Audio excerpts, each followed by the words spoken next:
And again, we prove this time and again, and my question is, I thought we were of the mind that gun control, that is, citizen disarmament, does not work. So now we're being told de facto that, well, some gun control is good, other gun control is bad.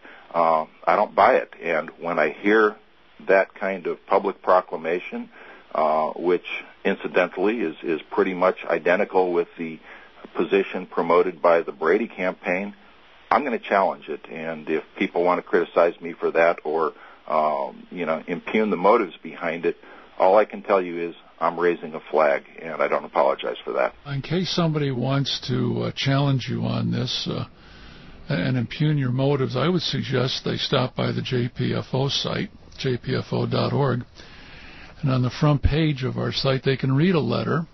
It's a link to a letter from the NRA to one of our members stating very clearly what you've just stated. They support gun control laws. They're opposed to defunding the BATF.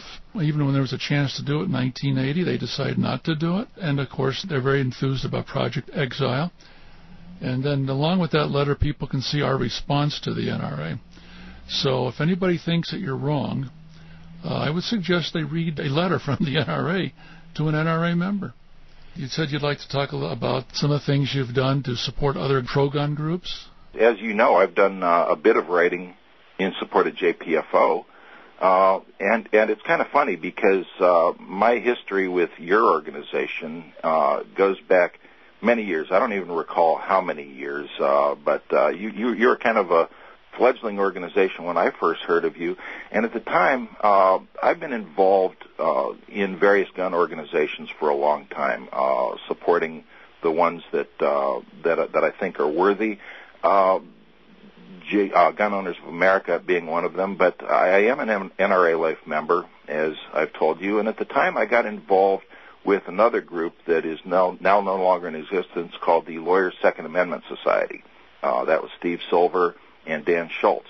And they had a table set up at I believe it was a Survivalist Expo in Long Beach, California, and JPFO had a table there as well. Or actually, as I recall, we shared the table with JPFO. So even though I'm not a lawyer, I was a supporter of Lawyers' Second Amendment Society, just as even though I'm not Jewish, I'm a supporter of JPFO. And I shared that table with, I believe it was Nancy Lord, who was then the Libertarian vice presidential candidate. She was there, I recall, and she can correct me if I'm wrong. It was some years ago. And that was really my first experience with anti-Semitism. I thought it was kind of funny. There was a person of, say, skinhead persuasion came by, and I attempted to hand some literature, and I got kind of sneered at and, made to feel like, I was an object of loathing. And that kind of clicked a little light on for me, and it made me explore more of what JPFO is about and what were the underlying purposes to motivate you to come in and start an organization that did something radical and unheard of at the time, which was to raise the truth that gun control is the gateway to genocide.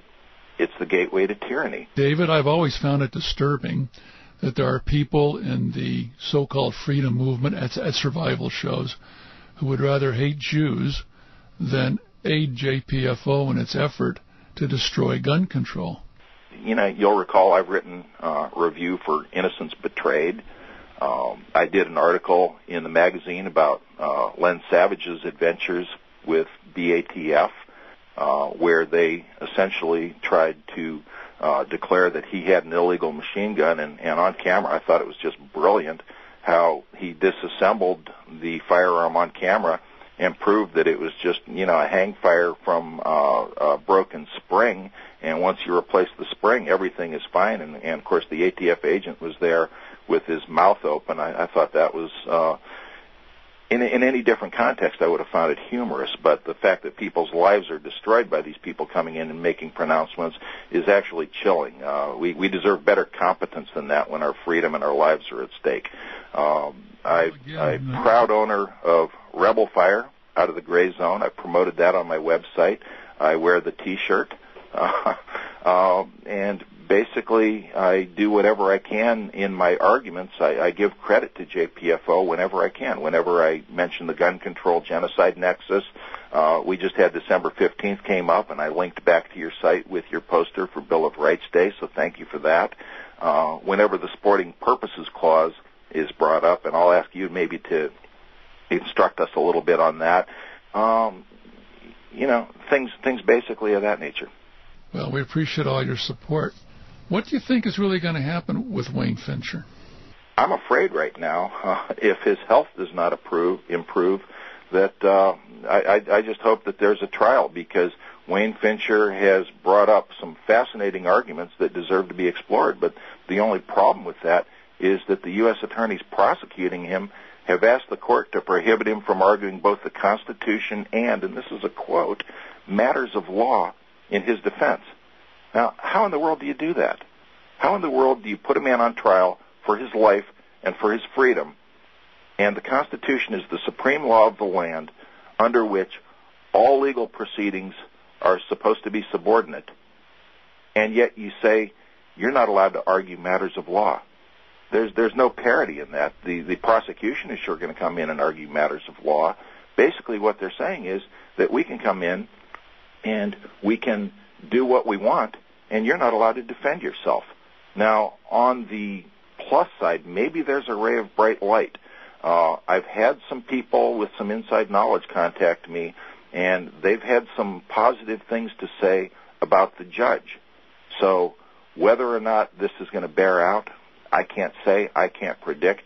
Right now, my main concern is that Mr. Fincher's health be allowed to improve and stabilize to the point where he can stand trial, and at that point, my next hope would be that he will be allowed to present a defense that is just and fair. And I've also heard some good things about his attorney. So I guess his attorney can be a real pit bull when he needs to be a principled man. And so I have high hopes that Mr. Fincher's arguments are sound. I have high hopes that Mr. Fincher's lawyer is a competent attorney with his interests at heart. I have some hope that the judge is going to be fair-minded, and I have pretty much contempt for the U.S. attorneys, which, again, I'm sorry, trace back to the Bush administration, who gun owners put in power for his persecution. I'm listening to what you're saying about the Fincher case and the attorney who doesn't want the Constitution to be argued in matters of law. As you know, JPFO has done some research in the past showing how the 1938 Nazi gun control laws were used as a model for the 68 Gun Control Act. Now we fast forward, and here we have a federal prosecutor saying, well, you can't argue the Constitution in court or matters of law. Sounds like Nazism to me. David, I want to thank you very much for being with us today. This has been Talkin to America. Our guest has been David Codrea.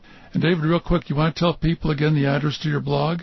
Yes, Aaron, thank you so much. It's warrenguns.blogspot.com.